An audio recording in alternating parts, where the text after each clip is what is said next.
and welcome to Marketing Edge on TV, Nigerians' leading initiative in the business of brand management and the management of brand business. It is a 30 minutes awesome package that comprises brand news, branding focus, and industry conversation, all in a mix encompassing thorough and in-depth, all aimed at promoting the brand idea. I'm Ogale Abikele Mafuru. Keep up with innovative, revealing, and groundbreaking happenings in the world of brands and brand builders in Nigeria and across the globe. Mingle with people and brands that make the cut and the personalities that keep reinventing the trends and traditions in the marketing world. All are exciting one-stop shop for marketing buffs. Marketing Edge on TV.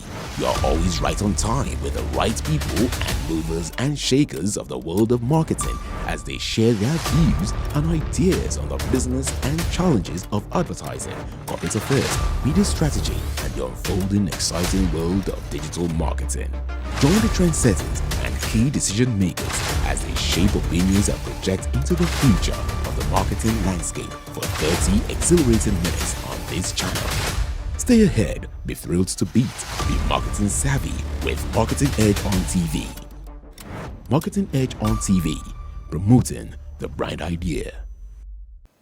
Good to have you back. First on Marketing Edge on TV is Brand News, where we bring you the latest occurrences around brands and in the field of marketing, advertising and communication in Nigeria and around the globe.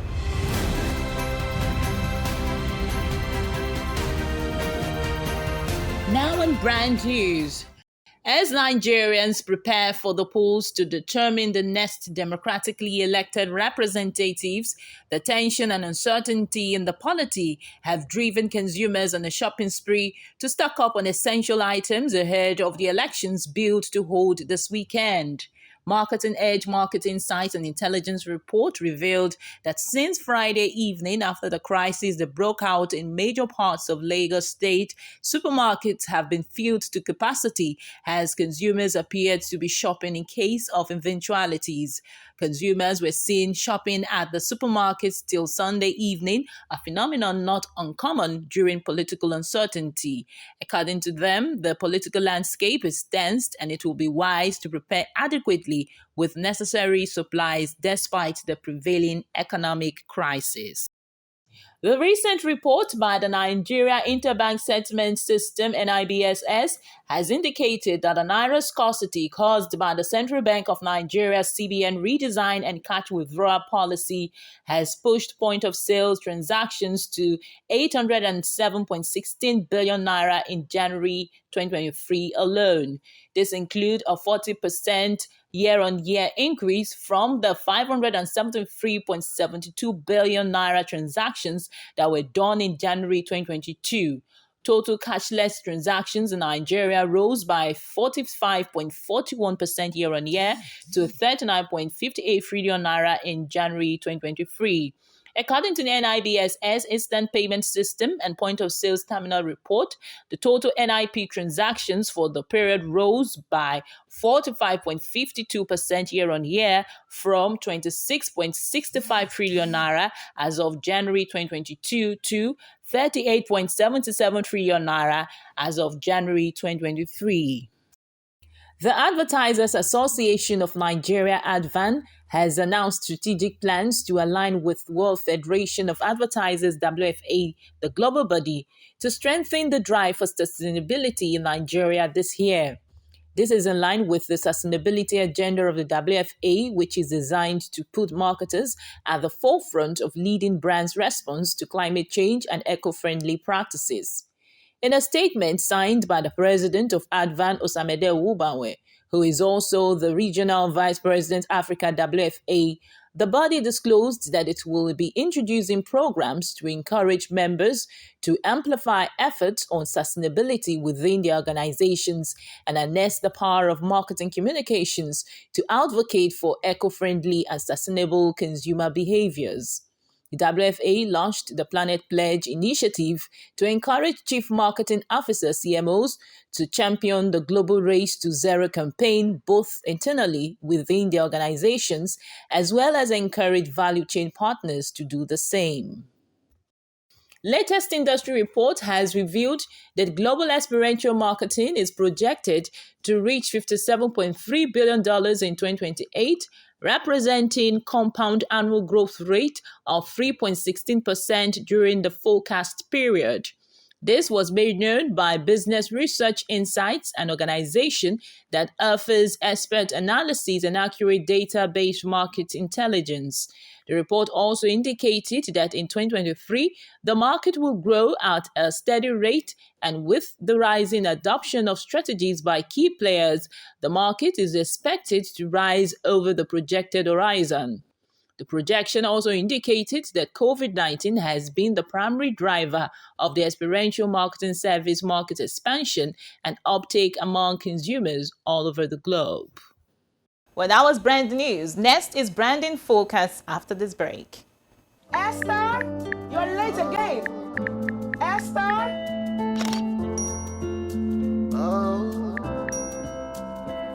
Morning, Esther.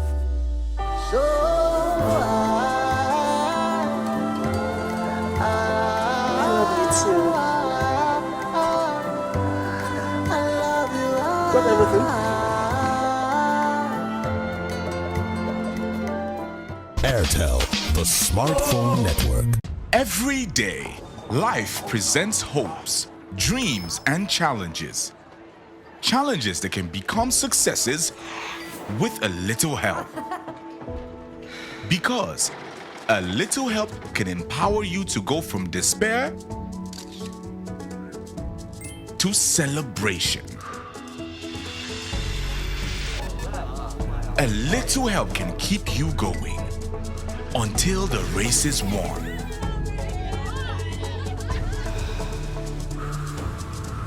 A little help can turn bundles of anxiety into a bundle of joy.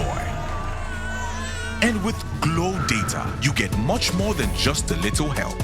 You get the biggest data deals in town to make every day glow with small wins and big wins. Dial *777# to select your Glow Data plan. Marketing Edge on TV, promoting the bright idea.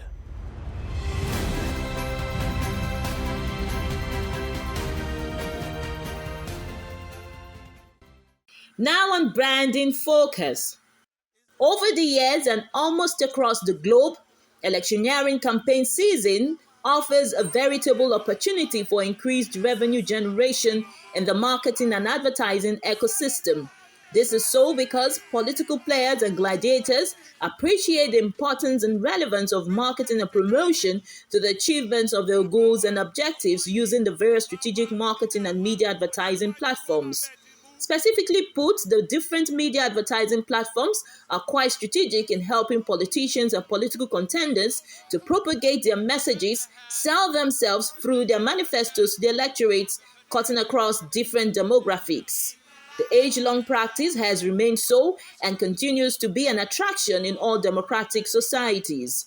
For the electorates too, the political season is always a period for great expectations as it provides them another opportunity to connect with their elected officials and prospective aspirants to the different political offices. While some politicians make good use of the media advertising platforms at this season, some actually do not.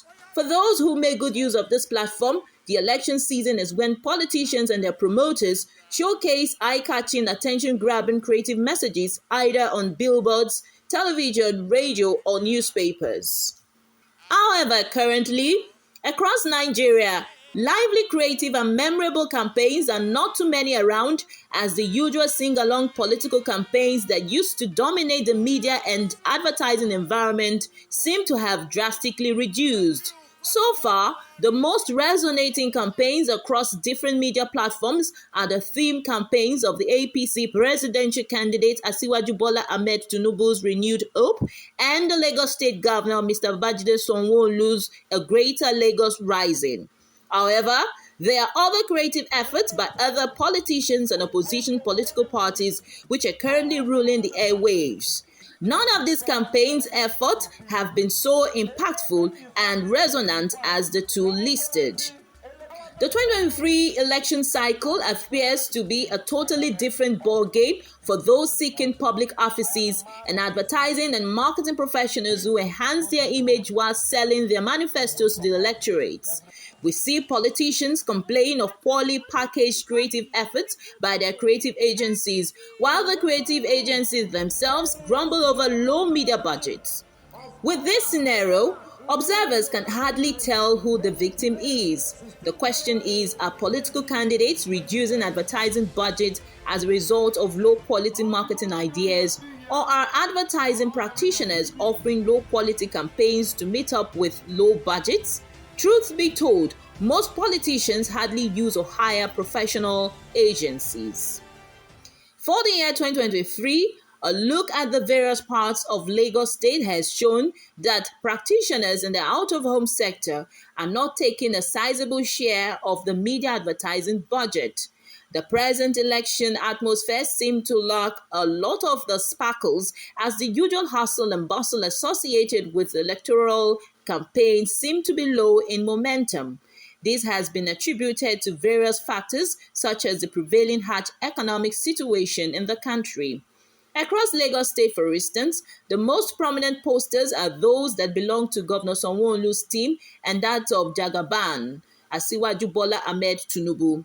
Although one could behold a few billboards across major crossroads and highways, feelers from the industry watchers and stakeholders suggest that the OOH environment is dull. The loss that this blooming business atmosphere portends for billboard owners is yet to be counted. Similarly, there has not been much being done on other media platforms like radio and television as well as print. For television, only the major political gladiators and players have appreciable presence on the platform too. One can see the dynamism and innovativeness of Asiwaju Bola Ahmed Tinubu's campaigns. He is being trailed far behind by the TV campaign of the PDP presidential candidate Alhaji Atiku Abubakar. The situation is not too different on radio and newspaper as well.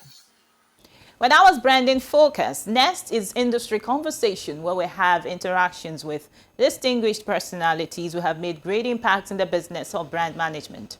Well, this week we will be continuing on the conversation we started last week with the head of marketing, Copubid, Mr. Israel Ogusheye. After this break. Where's Glory? Excuse me, ma'am. Glow! Where Glow now? I thank you. No Glow, don't go village. Tell all our customer abi. Everybody pay attention.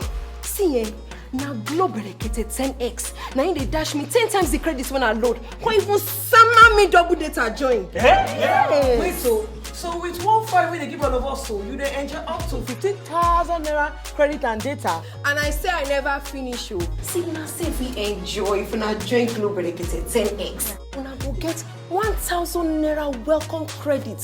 You just carry your phone, dial *777#. Finish. Correct.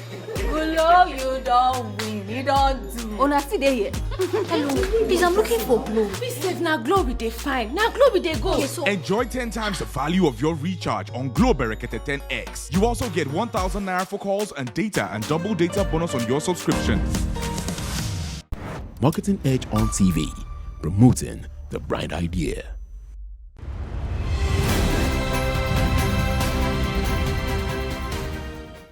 Mr. Israel Ogusheye is the head of marketing, Copubid, President, Digital Media Practitioners of Nigeria.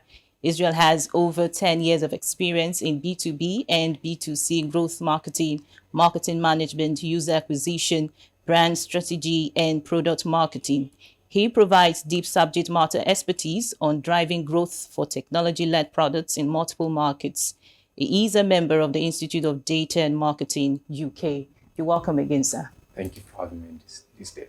Okay, so how will the latest cashless policy of the federal government spur the growth of the fintech sector? So for us who work in fintech, who work in marketing, we are on the lookout to see what the reaction would be.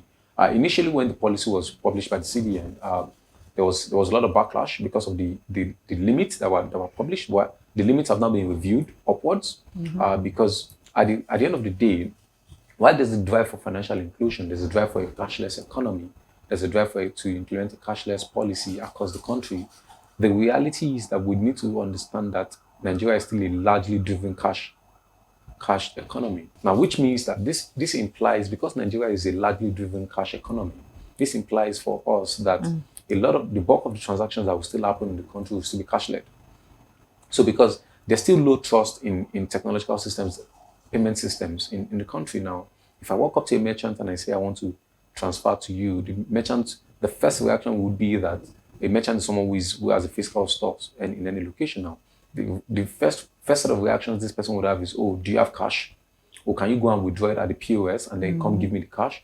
That this is a reaction with risk around fake transfers and the like. So there's still some form of trust deficit that is existent in the payments infrastructure that we have in the country. Now, even though I can still send you money and then I may not see it, that's also a possibility.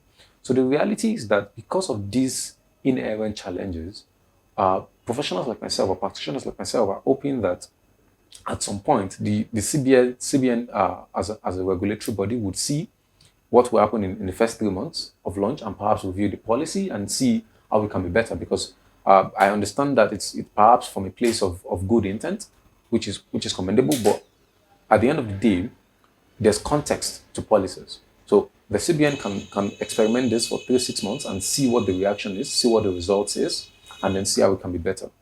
Okay, the current inflation rate sits at 21.34%, and we're beginning to see that purchasing power is also dwindling. What is the impact of this on advertising spend?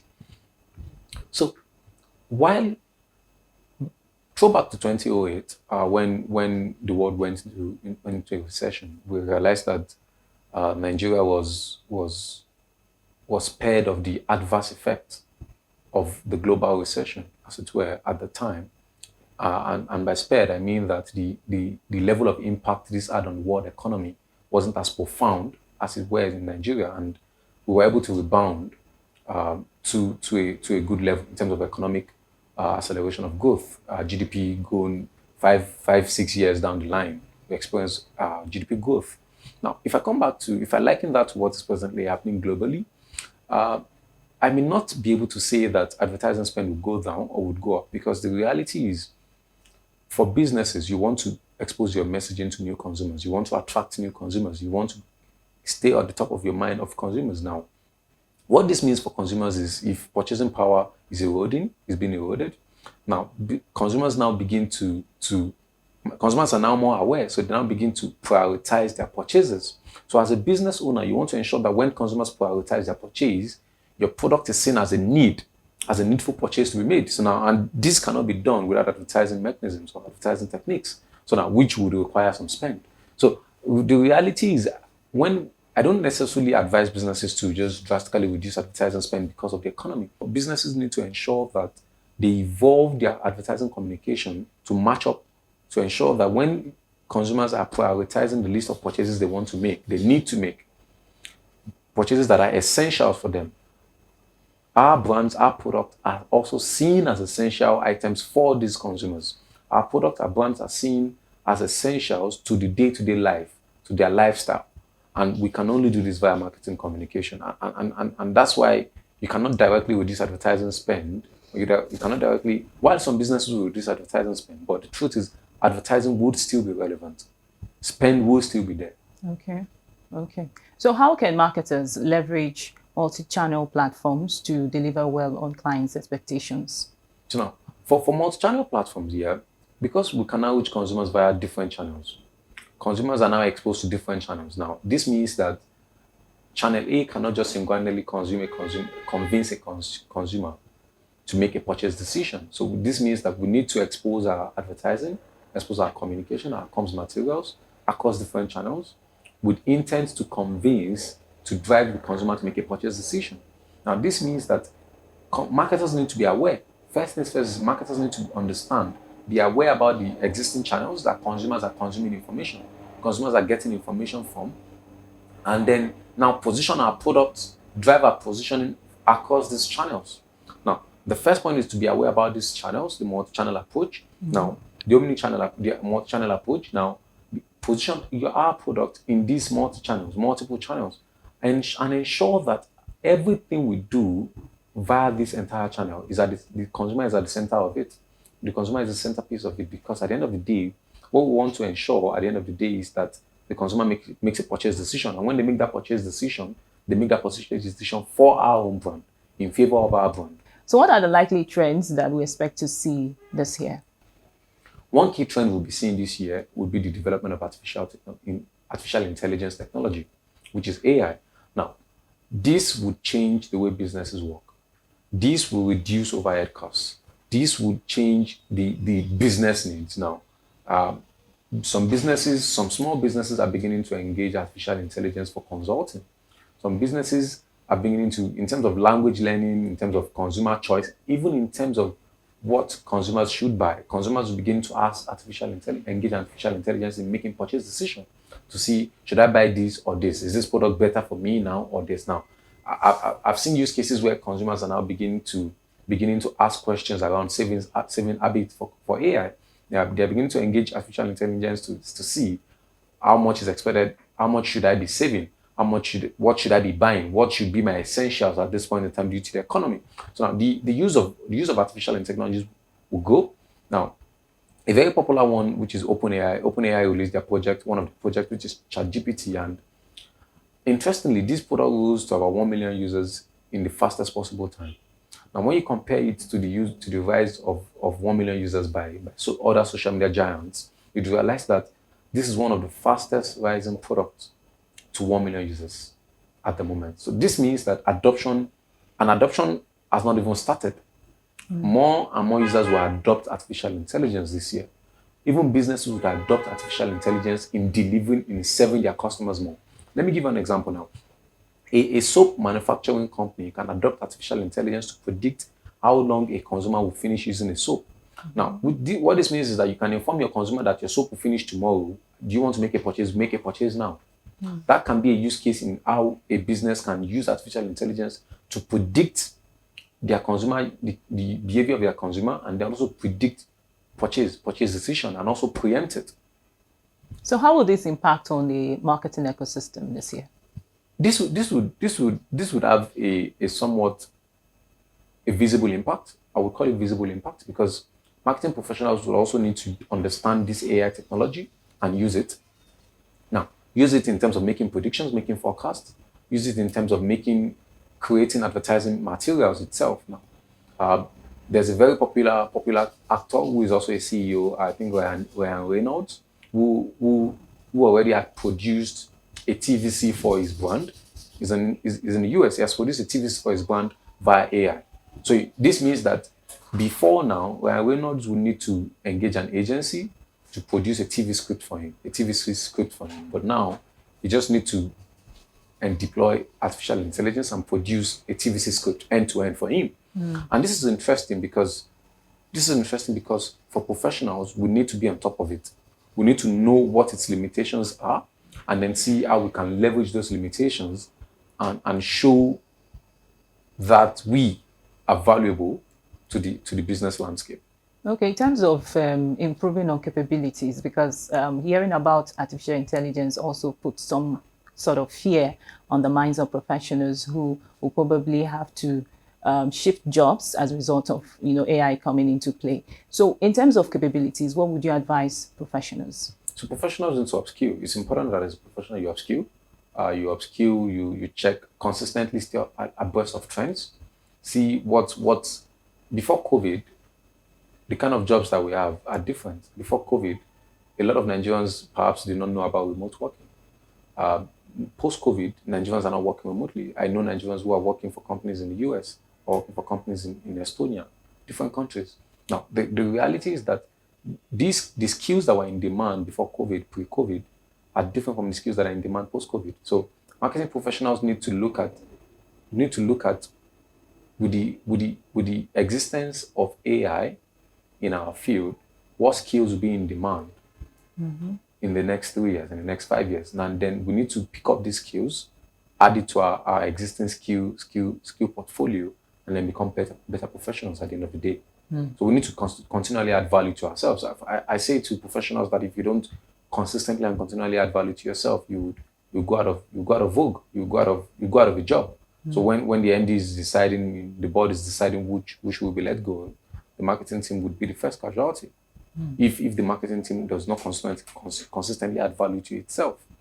Okay, thank you so much, Mr. Ogunseye, for this insightful conversation. We hope to have future conversations with you on Marketing Edge on TV. Thank you for having me.